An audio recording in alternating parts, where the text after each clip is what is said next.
There is a man standing in the middle of a crowd. Everyone is talking. Everyone is explaining themselves. Everyone is laughing a little too loud, agreeing a little too fast, and trying just a little too hard. And then there is this one man, still, quiet, unbothered. He does not rush to fill the silence. He does not shrink when someone questions him. He does not offer long explanations for his choices. He simply exists fully, calmly, and completely on his own terms. And here is the strange thing. Without saying much at all, without performing or impressing or convincing anyone of anything, every single person in that room respects him. You have felt this before. You have been in a room with someone like that, someone whose presence alone commands attention, someone who does not chase validation, does not over-explain, does not collapse under the weight of other people's opinions. And you respected them, maybe without even knowing why. That feeling has a name, and it has a rule behind it.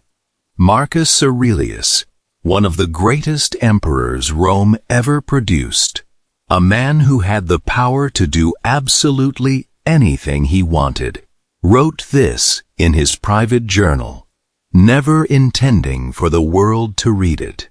You have power over your mind, not outside events. Realize this, and you will find strength. He was not writing for applause. He was writing to remind himself, because even Marcus Aurelius had to practice this every single day. That is what this audiobook is about. One rule, one shift in how you carry yourself, and it will change the way people see you, in your relationships, in your work, in every room you walk into. Are you ready? Let us begin. Part 1. Why most people lose respect without realizing it. Here is a painful truth that most people are never told.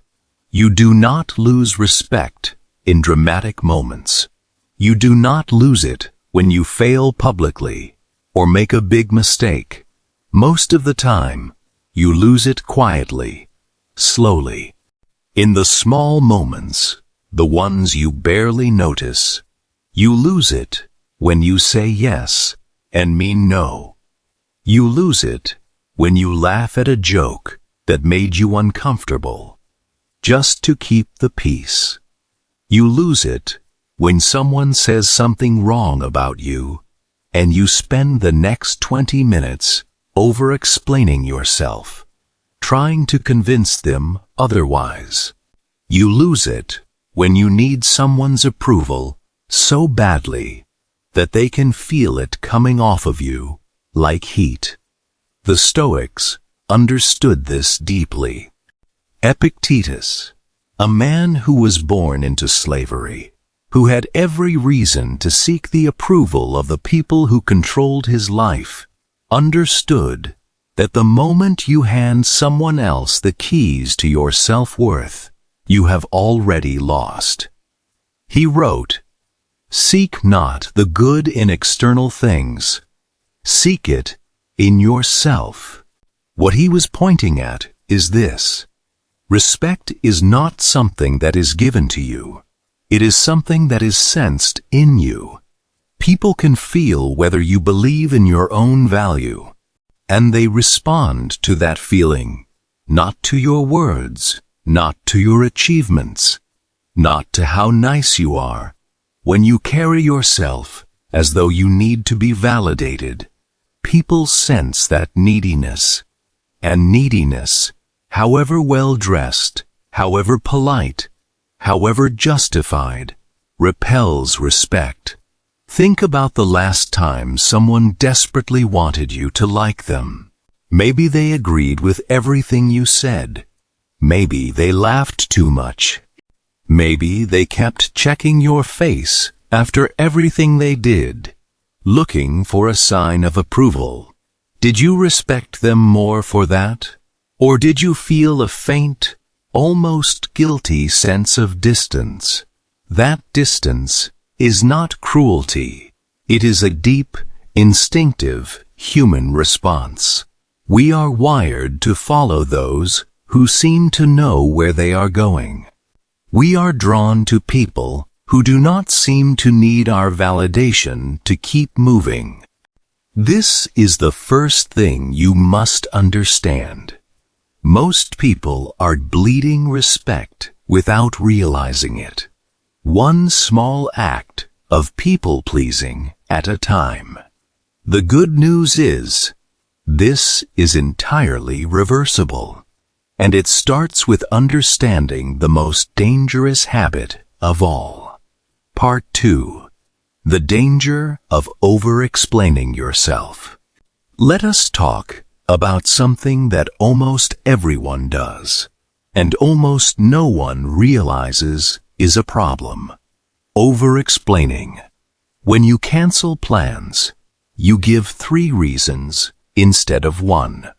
When you make a decision someone disagrees with, you build an entire case for why you are right.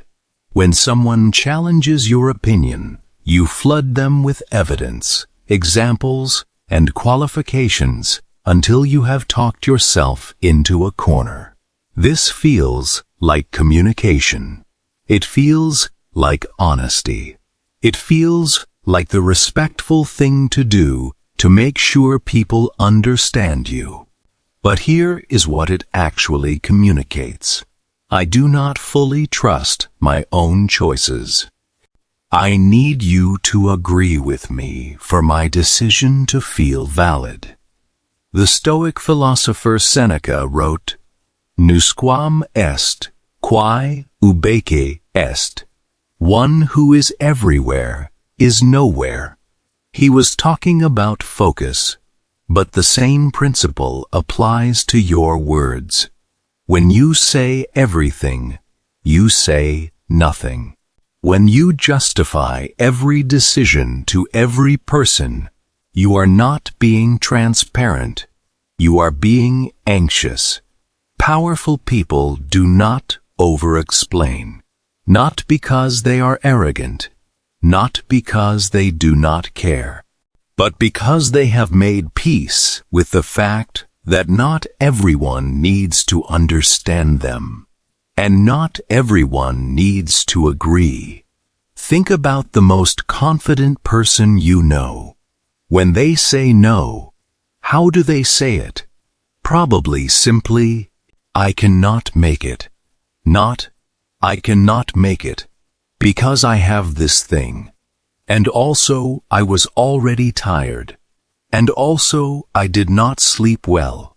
And you know how I get when, no, just, I cannot make it. And somehow, that simplicity carries more weight than a paragraph of explanation ever could. Here is why this matters so deeply. When you over-explain, you are placing the verdict on your decision in the other person's hands. You are saying, in effect, once I give you enough reasons, I hope you will grant me permission to have made this choice. But when you do not over-explain, you are saying something very different. You are saying, I have already decided. This is not a negotiation. Your approval is not required. One of these postures generates respect. The other generates the opposite. Now, this does not mean you should be cold or dismissive. It does not mean you never explain anything to anyone. Context matters. Relationships matter.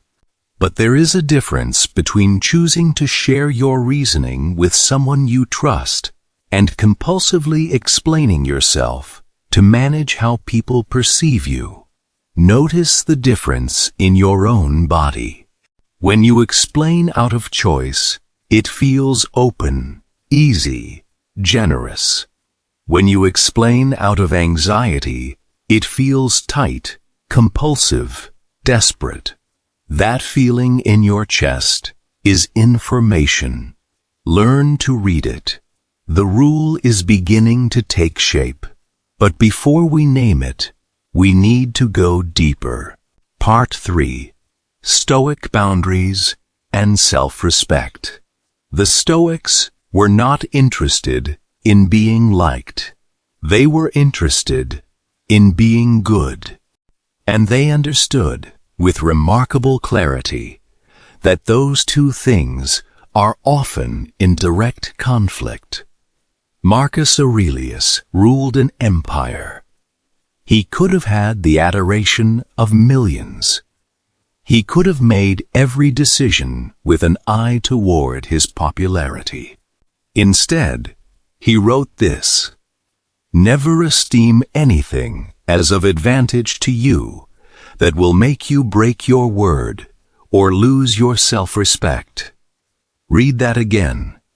Never esteem anything, not friendship, not approval, not even peace, as an advantage if it costs you your self-respect. This is what Stoic boundaries look like. Not walls, not coldness, not aggression, just a deep, quiet, unshakable commitment to your own integrity. Most people think of boundaries as things you enforce on other people. Do not talk to me that way. I am not doing that. But real Stoic boundaries begin inside you, long before anyone else is involved. They are the standards you set for yourself, in private, when no one is watching. When you allow someone to disrespect you in a small way and say nothing, you have broken a boundary, not just with them, with yourself. You have told your own inner self that your comfort matters less than avoiding conflict.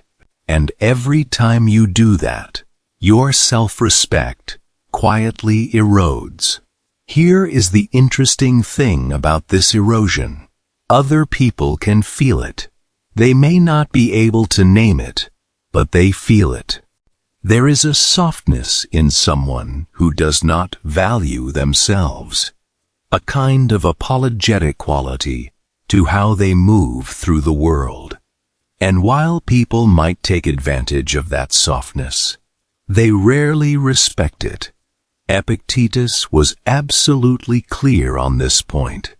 As a slave, he had almost nothing. He could not control where he went, what work he did, or how he was treated. But he wrote something extraordinary about this. He is a wise man who does not grieve for the things which he has not, but rejoices for those which he has.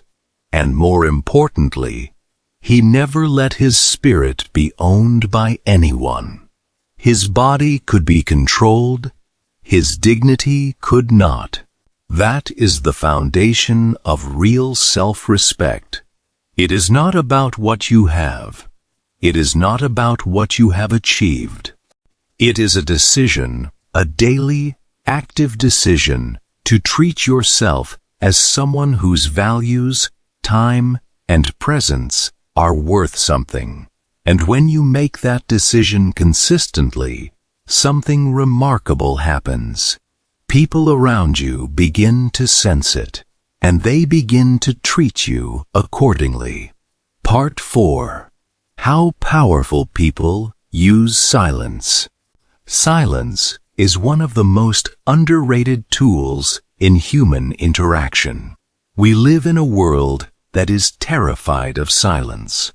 Silence in a conversation feels awkward, so we fill it.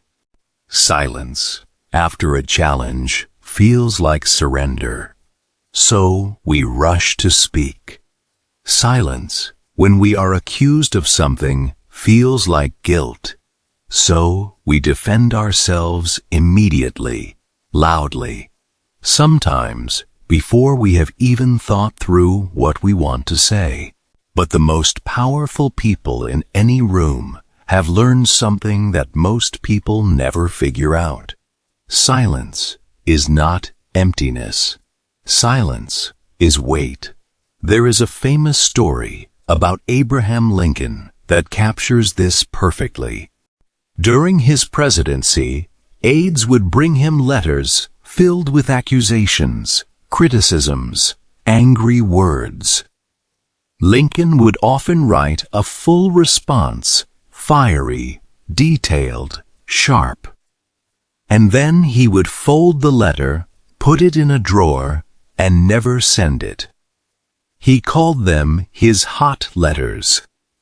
He wrote them to release the emotion, but he was wise enough to know that sending them would cost him more than the release was worth. That is not weakness. That is mastery. The Stoic emperor, Marcus Aurelius, practiced something very similar. When provoked, he would pause. He would ask himself, does responding serve my purpose? Does it serve truth? Does it serve the situation? If the answer was no, he remained silent, and silence, from a strong person, carries a completely different energy than silence from a weak one. When someone who has nothing to say stays quiet, people fill the void with assumptions and move on. But when someone who clearly could respond, who is clearly intelligent, capable, aware, chooses not to, that silence speaks louder than any words could. Think about how you respond when someone criticizes you unfairly. Most people immediately defend themselves. They explain, they argue, they prove, and in doing so, they give the criticism enormous power. They signal, this has gotten under my skin. This has shaken me. But what if you simply did not respond? What if you let the criticism sit in the air, looked at the person calmly, and said nothing? Or perhaps just acknowledged you heard them and moved on? That response, or non-response, communicates something devastatingly powerful. It says, I am not rattled by this. I do not need to convince you of my worth. I already know it. That is what the Stoics called equanimity. And equanimity is perhaps the most attractive quality a human being can possess. Part 5. Detachment from approval seeking. Here is the single biggest thief of respect in the modern world. Approval seeking. Not because wanting approval is wrong. We are social creatures. We are wired to care what others think. Even the most hardened Stoic cared about something. But there is a catastrophic difference between caring about your reputation as a natural consequence of your values and needing approval in order to feel okay about yourself. The first is healthy. The second is a trap. When you need approval, every interaction becomes a performance. You are not talking to people, you are auditioning for them. You are not sharing your opinion. You are testing the waters to see if your opinion will be accepted. You are not making decisions. You are calculating which decisions will be best received. And people can feel all of this. They can feel when they are being performed at, rather than spoken to. They can feel when the version of you in front of them is carefully constructed to earn their approval rather than simply existing. Seneca wrote, "It is not that I am brave, it is that I know what is not worth fearing." And one of the most liberating things in the world is to realize that someone's disapproval is not worth fearing. Someone disagreeing with your choice does not make your choice wrong. Someone being disappointed in you does not mean you have failed. Someone not liking you does not mean you are unlikable. These are feelings theirs, and possibly yours, but they are not facts. The Stoic practice here is simple to describe and demanding to do. Act from your values, not from the desire to be approved. Before every significant decision, ask yourself, am I doing this because it aligns with who I am and what I believe? Or am I doing this to manage how someone perceives me? That one question, asked honestly and answered honestly, will slowly but powerfully shift your entire relationship with approval. You will begin to make choices that feel clean, that feel yours. And that cleanness shows. That ownership of your own life shows. And it commands a kind of respect that no amount of people-pleasing ever could. Part 6. Speaking less, meaning more. Words are currency. Spend them wisely, and they carry tremendous weight. Spend them carelessly, and they become worth nothing.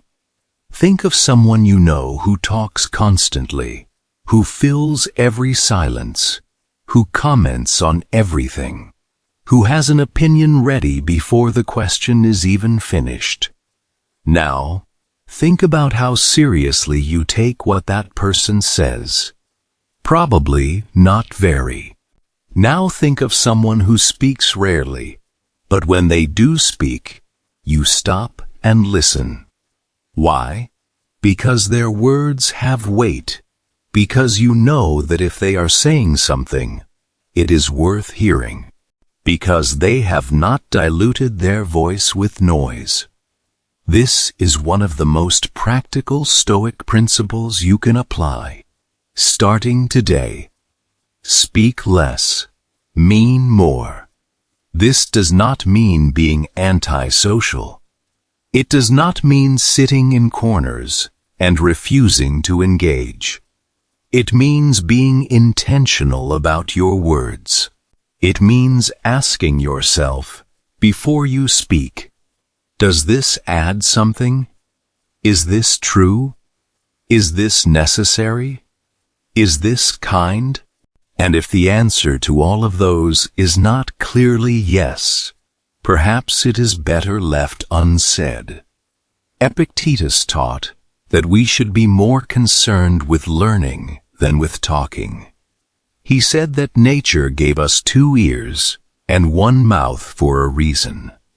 And in the space between listening and speaking, wisdom lives. There is also a practical psychology to this. Research in social dynamics consistently shows that people who speak less but with confidence are perceived as more competent, more trustworthy, and more authoritative than people who fill every silence with words. Silence, paired with presence, reads as depth. Constant talking, even intelligent constant talking, reads as insecurity, as though you are afraid of what will happen if you stop. So practice this.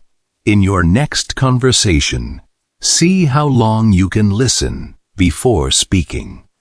Not passive listening, active listening. Real attention. And when you do speak, let it be deliberate. Let it be the thing you actually mean to say. Not a filler, not a hedge, not a placeholder. Watch how differently people begin to receive you. Part 7. Confidence versus arrogance. There is a critical distinction that must be made here, because without it, everything discussed so far can be misunderstood. The rule we are building toward, the one rule that makes people respect you, is rooted in confidence, not arrogance. These two things are often confused, but they are completely different in their origin and their effect. Arrogance comes from insecurity. It is a performance. The arrogant person needs to be seen as better than others, because deep inside, they fear they are not. Their superiority is loud, comparative, and dependent on putting others down to lift themselves up. Confidence comes from security. It is not a performance. The confident person does not need to be seen as better than anyone because they are not running that comparison. They are not thinking about rank or status at all. They are simply focused on being who they are, doing what they value, and moving forward. Marcus Aurelius wrote, "Receive without pride, release without struggle. That is confidence. No grasping for recognition on the way in. No clinging when it leaves. Just, steady, grounded presence. The difference shows in every interaction. An arrogant person cannot let a challenge pass without responding. An arrogant person name drops, status signals, interrupts. An arrogant person needs the last word. A confident person does not need to establish dominance because they are not threatened. They can genuinely celebrate someone else's success. They can admit they are wrong without collapse. They can sit in silence without anxiety. They can hear criticism without crumbling or without performing indifference. They genuinely process it, take what is useful, and release what is not. Real confidence is quiet. Real confidence is grounded. And real confidence, more than almost any other quality, generates genuine respect. Part 8. The Psychology of Perceived Value. Here is something that might feel uncomfortable to hear, but is deeply important. Respect, in large part, is a function of perceived value, and perceived value is shaped by behavior. This is not manipulative. It is simply how human social psychology works, and the Stoics understood it even before we had the language of psychology to describe it. When something is rare, we value it. When something is abundant, we take it for granted. This is true of goods, and it is, like it or not, true of people. When you are always available, always agreeable, always accommodating, you are sending a signal, however unintentionally, that your time and energy have no limit, no cost, no scarcity, and people, being human, will unconsciously take that for granted. But when you have standards for how you spend your time, when you say no with ease, when you are not reachable at all hours, when you do not drop everything the moment someone calls, when you have a life that does not revolve around accommodating others, you communicate, without a single word, that your presence is valuable, not because you are playing games, not because you are pretending to be busy, but because you genuinely have a full inner life, clear priorities, and respect for your own time. And this is deeply Stoic. The Stoics were obsessed with time. Seneca wrote an entire essay called On the Shortness of Life, in which he argued that life is not short. We simply waste enormous amounts of it trying to please people, trying to earn approval, trying to be everywhere for everyone. He wrote, "It is not that we have a short time to live, but that we waste much of it. When you stop wasting your time on performances and people-pleasing, you suddenly have an enormous amount of it for things that matter. And that focus, that directed energy, that sense of someone who knows what they are about, it radiates. People feel it, and they respect it." Part 9. Respect building daily habits. Philosophy without practice is decoration. The Stoics knew this. Every idea they held, they applied. Marcus Aurelius did not just think about virtue. He practiced it every single day while governing an empire. Epictetus did not just philosophize about freedom. He lived it from a cell. So, here are the daily habits that build real respect, quietly and consistently.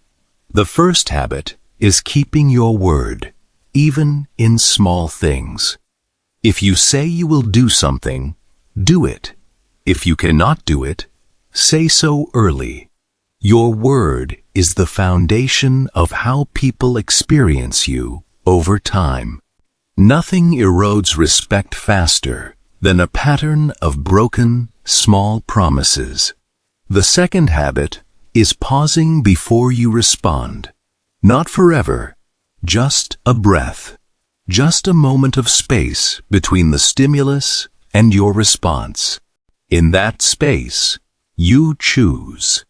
You are not reactive. You are intentional. This tiny habit, practiced daily, gradually transforms how you come across in every conversation. The third habit is maintaining your standards privately. Set expectations for yourself. How much sleep you need.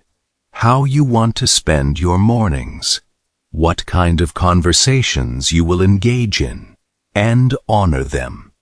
Not because anyone is watching, but because the version of you who keeps private commitments is a person you respect.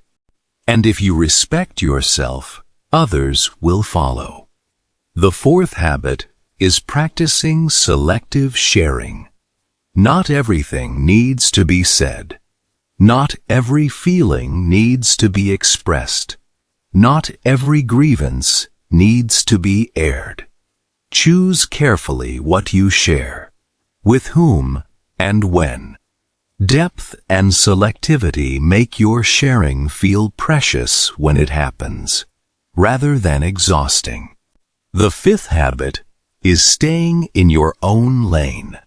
The Stoics called this focusing on your own ruling faculty. Stop monitoring what everyone else is doing, comparing yourself, competing. Drop your eyes to your own path. The person who is fully engaged in their own life has an energy of purpose that is unmistakable and deeply attractive.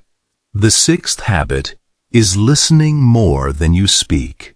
In every conversation, make it your mission to understand the other person more than you make yourself understood. Ask a real question. Follow it with silence and attention. You will leave every interaction having said less and connected more. These are not dramatic transformations. They are small daily choices, but over time, they compound into something powerful. A reputation, a presence, and a relationship with yourself that cannot be shaken. Part 10. Applying the rule in relationships and work. Now, let us bring this into the real world, because knowing these ideas is one thing. Living them in actual relationships, with actual people, in actual workplaces, that is where it gets complex.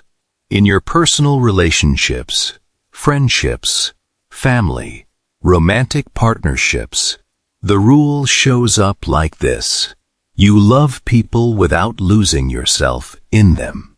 You are generous, but you are not a doormat. You show up fully, but you do not abandon your own needs to manage someone else's emotions. You communicate honestly, even when honesty is uncomfortable, because the alternative, performing harmony while quietly resenting, destroys both respect and connection. Over time, real love, as the Stoics understood it, is not merging with another person until you lose your edges. It is two whole people choosing each other. And you can only be a whole person if you remain one. When someone in your personal life tests your boundaries, and eventually someone always does, the response is not anger, not lengthy explanation, not emotional collapse. It is calm, clear, and brief. That does not work for me. And then you mean it. In your professional life, the rule looks slightly different, but the core is the same. At work, respect is built by being someone who says what they mean, means what they say, delivers on commitments, and does not require constant reassurance or approval from management or colleagues. It is built by being the person in a difficult meeting who waits, listens, and then says the one honest thing everyone else is dancing around. It is built by doing excellent work without constantly broadcasting it, without needing the recognition every 5 minutes. The most respected people in any workplace are almost never the loudest ones. They are the ones whose presence you trust. The ones who, when they speak, you know they have thought about it. The ones who, when they say something will be done, you know it will be done. That person is not extraordinary by accident. That person has made a series of choices, the small, daily, unsexy choices we have been talking about this entire audiobook. And those choices have quietly built them into someone whose word, whose time, and whose presence feels valuable. The one rule. And now, finally, we can name it. After everything we have explored, the over-explaining, the silence, the approval-seeking, the boundaries, the perceived value, the daily habits, it all comes down to this one rule. Stop outsourcing your self-worth. That is it. Stop placing the measure of your value in other people's hands. Stop making your mood dependent on their approval. Stop shrinking to fit their comfort. Stop expanding to earn their admiration. Stop explaining yourself into their good graces. Stop performing. Stop auditioning. Stop waiting for them to decide whether you are good enough. You are the one who decides that. You have always been the one who decides that. And the precise, specific moment you internalize this completely, your entire way of moving through the world changes. You become quieter, but more present. Less reactive, but more direct. Less desperate, but more connected. Less impressive, but more respected. Because people do not respect those who need their respect. They respect those who have already given it to themselves. Marcus Aurelius, at the height of his power, governing the most powerful empire in the known world, facing enemies, plagues, betrayals, and the weight of millions of lives, still had to remind himself of this every morning. He still had to write it in his private journal. He still had to practice it deliberately, which means it is not a destination. It is a direction. Every day you will face a moment where you want to over-explain, where you want to seek approval, where you want to collapse the boundary to keep the peace. And every day you get to choose differently. Not perfectly, not dramatically, just a little more, like someone who does not need permission to take up space. Closing. Here is what I want you to take from this. You do not need to become someone else. You do not need to become cold, or distant, or stoic, in the caricature sense of the word. You do not need to stop caring about people or stop being kind.